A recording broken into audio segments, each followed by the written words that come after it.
yamakadai kuteerera panguva dzino ndiyo channel yenyu inonzi Kulian TV apo patinokupai ma-updates nhau nezvinhu zvakasiyana-siyana zvinenge zvichiitika muri yeZimbabwe. Nhasi tiri kutambira nyaya iri kunetsa iko zvinezvi iri kutenderera pari kunzi zvoni Chatunga Mugabe ari kunzi ari kuonekwa Midrand, and nyaya iyo iri kupisa zvisingaiti zvekuti zvakonzeresa kuti lawyer rake ridonhe kubva kumateresi richitaura kuti nyaya iyoyo ndeyekunyeba, izvo zvangu inini handikwanisi kutaura kuti Chatunga ari kupi, but ndokwanisa ngokuudzai kuti he is not in South Africa because akabanwa kupinda muSouth Africa for the next 5 years nekuda kwezvinhu zvakaitika pamazuva adarika paya nyaya yake kunze kunongedzera chitoigani and neimwe nyaya yacho iri kuzonzi iri kuparirwa jeri, iri kupikirwa jeri cousin brother yake. Nyaya idzi dziri kupisa and a lot of people are still asking kuti chii chiri kumbonyazoitika nefamily iri kutandabotso here, especially this spoiled brat pari kupisa izvezvo. And amene zvikutoitika kufamily yaMugabe recently kune nyaya yanga iri kunetsawo futi yaamai Mugabewo kunosvika vachinoshungurudza vanhu kumazoe ukoko.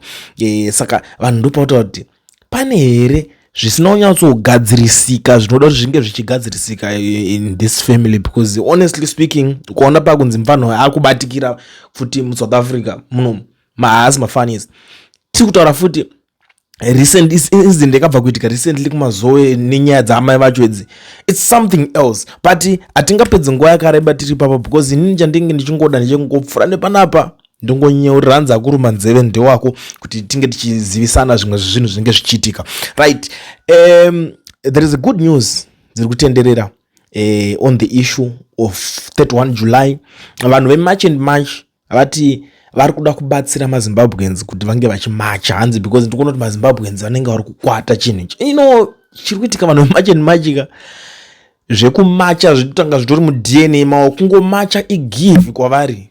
Pavangozvifungira votongoti guys let's gather pakadai, like zvavari kuita kuti every Thursday vanenge vachidzinga maZimbabweans vachidzinga maforeigners voti aiwa ngatichibatsirai maZimbabweans iwayo kuti vaita sei vanopopota nyaya dzavo, because chaakuitika ndechekuti zvinhu zvazobuda pachena kuti who was the author, the director, the amenu akamutangi mugadziri wechinhu chese cheCape 3 cheche.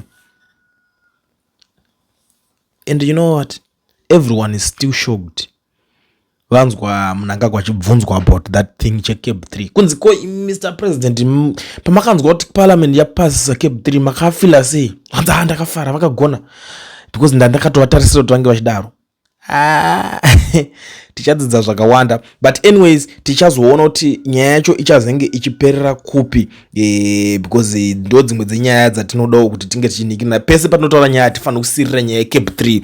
But since nyaya dziripo dzakawanda, let me quickly go to our favorite people on internet, people of the internet. I'm so excited because my generals vari kujamuka and zvasiyana nekudhara pekuti waigona kuti woti general ninga uri kuti zvakati obvonzi une namba dzavo here kana kuti kavidhio kavo vachidaro, but these days vaapo pasocial media vakajoina mastreets baba, kujoina zvigure, kujoina maZimbabweans, kunzwisisa nhamo iri kusangana nevana vevhu. Now retired General Winston Sigauke Mapuranga vadzoka vari muchiki vachiti fellow Zimbabweans, enough is enough.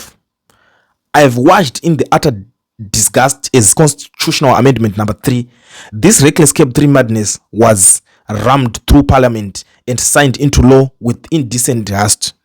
As a retired Lieutenant General who spent decades defending the sovereignty and dignity of the nation, I cannot remain silent while a handful and desperate men dismantle very foundations of the revolution we blend for. This is not reform, this is madness. It is a blunt and vulgar assault on the principle of one man, one vote, the crowning achievement of our liberation struggle. We did not wage war, endure imprisonment, and spill blood so that Zimbabweans could vote only for their choice to be later nullified by backroom constitutional gymnastics. Yet that is exactly what Cape 3 does. It concentrates power in one office, weakens checks and balances, and turns parliament into a rubber stamp. This is not strengthening the revolution, it is burying it. Let us call this abomination by its true name, a constitutional coup. It mirrors the arrogance of Ian Smith 1965 UDI, a small clique declaring that they alone know what is best for the people, and that is sovereign will of majority can be overridden by decree dressed up as an amendment. The only difference is the color of the hands doing it, the spirit of the same power above the people. The Cap 3 madness betrays every fallen comrade. It betrays the 2013 constitution that we, the people, endorsed in a referendum. It betrays the promise that never again would few men treat Zimbabwe as their personal freedom. Those pushing this insanity claim they are curing toxicity. In truth, they are injecting a more deadly poison, the poison of dictatorship disguised as legality. I warn the architects of this madness, history will judge you harshly. You have taken the Revolutionary Party and turned it into a vehicle for personal survival and perpetual rule. You have insulted the intelligence of the ordinary Zimbabwean who queues to vote expecting his voice to matter. One man, one vote is not a slogan. It is a non-negotiable gain of the armed struggle. Cap 3 reverses that again. To my brother, officers, serving and retired, and to all patriotic Zimbabweans, this is the moment to stand up. We defended the nation against external enemies. We must now defend it against internal constitutional vandalism. Organize peacefully, mobilize, lawful, resist this madness relentlessly through every democratic channel available. Silence today will be complicit tomorrow. The revolution was never about installing lifelong rulers. It was about empowering the people. Cap 3 is the counter-revolution. We reject it totally and without reservation. We did not survive the Bush war to watch our hand-won freedoms auctioned off in Harare boardrooms. Vapedza zvawo General Winston Sigauke Mabranga vakajamuka, to be very honest. But on his post, I think today ndichangopika one comment chete iri kupisa because vakawanda vane zvawanda zvavari kutaura, but I'm going to pick only one because ndoziva kuti zviri kutaurwa zvacho zvakawandisa. Now uyo ari kuti zvoni anzi, now you understand what it means when Zimbabweans vote for a president. We looked at Hezekiah from all angles and noticed that he was not presidential material and we rejected him. You imposed him twice in 2018 and 2013 and the generals were dying. Shame. Ndo comment yandangu kwanisa ngopika pane nyaya dziri kutaurika. But guys, let's talk about this and I think let's solve this for once and for all. Inyaya yekuti vanhu mucharamba muchangoti takaidai so makazotidai so, I don't think kuti ineche ichabatsirei. Magenerals mimi ndimi makakonzeresa. Magenerals ndimi azvina makungotanga vanhu varorama mumagrudges. The good thing or the best thing kana kuti pakudhila nevanhu ava ndozviziva kuti mwana ubva 2017 makazoti vhara futi makazoti sit down with the generals munzwisise, because hakuna chimwe chinhu kana imwe nzira ingashandiswa. These guys havatereri. Ngatotaurawa zvako akatoti ungati ndona vanhu vazhinji vanotemba nekupopota tichapopotera munangagwa akaterera. Unongochitamba nenguva yako. They don't listen. Haisiriyo language yavanonzwa. Vane language yavo yavanonzwa and that language inokwanisa kunge ichicommunicatwa through zvimagenerals izvozvi. Zvamene muchita ayo mudhara iwo akadhakwa, mudhara imimi makazodai so, ndo madhara acho anokwanisa kumira, vanokwanisa kuenda kunofesa those guys face to face. Saka if you can't join them, if you can't beat them, I mean join them. Yeah, because hapana pokuti ungatoramba uchita grudge navo. Yewe ndimi makakonzeresa, ndimi makaita se tozvi understand, tozvinzwisisa kuti vakabhaiza madhara aya, pane wope kutoti zvinhu zvakaenda nepamwe. But hazvizorambe zvichingenda nepamwe ka every day. Hazvizorambe muri vanhu kuti mudongoramba muchingoita magrudge navo ka every day. Anoshanda chii magrudge? Magrudge haabatsire, haisiri nguva yemagrudge muri Zimbabwe. If you want something meaningful, chekuti mukanzi mangwana munozotinzi maakubvunzwa vazhinji papa nevana kuti imimi chimbotiudzei makaitawo chii chamaitira nyika, because onaka kuna vanhu vakawanda vekuti vachataura. legacy dzimwe dzakawanda ende kune imwe legacy yekuti inobenefita kusvika kuvana. Like for example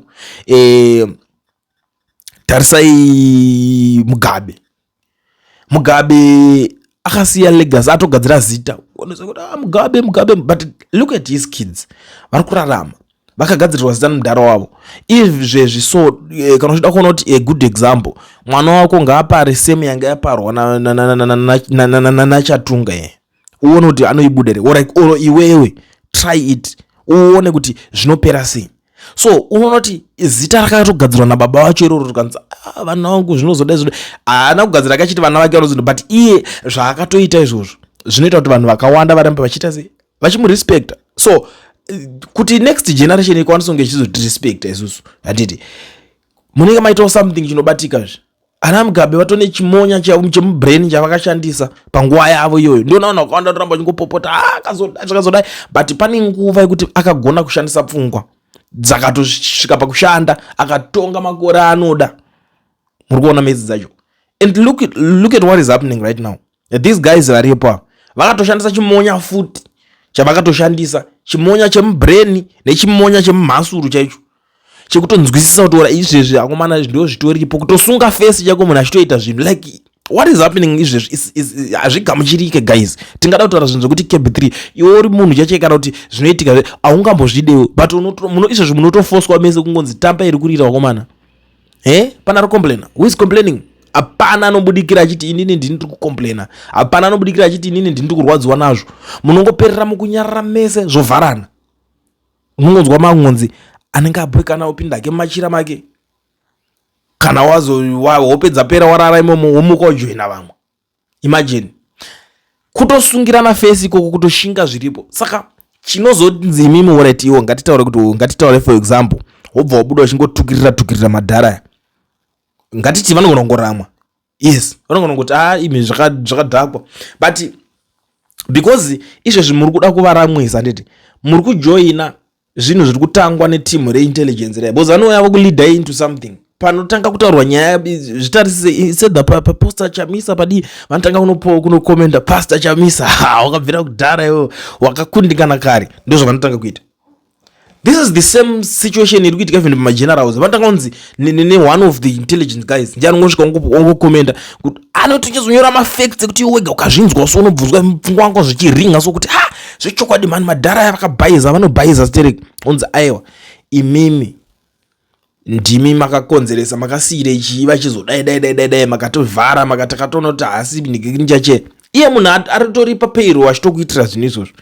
Kunototi vamwe vanototi after that weintelligence apedza kunyora izvozvo vanenge vakatengerwa data veve votanga kumuundura first 20 comments ndedze kubvarura munhu baba iwewe usagudza mudungwe iwe hauna anything chiri meaningful chounokwanisa kuuya uchitaura wakutongouya wakungodairirawo wakutongoenda yato conversation yekungobhasha munhu ari kufanira kunge achikubatsirai because iwewe nhasi ngatitaure kunzi enda unobatsira nyika yacho unokwanisa kuibatsira nechii zviri kutoitika izveso hapana chawatowabatsira nacho. So why complaining? Why muchida kupoinda zvigunwe kumagenerals ndimi makazodai ndimi madhara iwaya vakashandwa nawo mushe vakataurwa nawo zvakanaka kuti nazovaonesa chazviya kuti batone madhara ko apa pakapa ko pa2017 makazodai so izveso kuti zvinhu zvamuri kuronga kana zvamuri kufunga zvikashanda zvakadai so I think zvakwanisa kubudirira. Ndo yega way iri meaningful yekuti inokwanisa masolution anokwanisa kunge achiwanika. But anyway, ndazonyotaurisa. Let's meet in the next one because nyaya yanga iripo panapa ndeyekuti magenerals aya vanga vachiti kudii azvinotaura kuti akomana ngatitsvage nzira dzinoshanda kuti tinge tichiita tichiseva nyika yedu back. Ndo zvinhu zviri kutaurwa nemagenerals and I'm so excited zvekare ndichiona uyu wemuSouth Africa mwanasikana weMarchant March achitaura kuti zvoni the best way kutobatsira mazimba kumachira chinhu chavo kuti chinge chichikwanisa kunge chichiita on 31 ndo zvimwe zvinhu zvikutaurwa. Nyaya yacho kuona yakutengwawo nedzimwe nyika zvanaka yakupindirwa and as of nyaya yaChatunga iri kupisa ichiri kuinvestigatwa zvakasimba because pane pauda kuoneka kuti akana akapinda munyika akapinda nepai akapinda nguvai akapinda sei all those things ndiani akamupinza munyika and anogopinda imomo achidei but you know the funny thing now is vari kuti but angazoramba akangopfeka bhachi rake 1 iro rere futi ndoimwe nyaya iri kutaurwa futi but vamwe vari but aiwa bhachi riro futi hapana kushata because inguva yechando gore rero tichadzidza zvakawanda lawyer ramhanya kudefenda ratomhanya kuSABC rikati no mukomana asi muSouth Africa but handikwanisi kukuudzai kuti ari kupi futi at the end of the day unobva ungoona kuti nyaya dzacho kungotenderedzana tingori mumuroundabout so ndio nyaya yemaupdates andangoti ndingopfura nawo panapa muri Zimbabwe ndichingokuonesai I will be back ndichitaura dzimwe nyaya panapa munoziva kuti kana tinge tatogara panapa kuti takuda kudzitanga nyaya rinobuda rikadoka tichingokurukura tichingoenderera mberi nemaupdates panapa pachivhitivhiti chenyu cheCullion TV. So see you in the next one.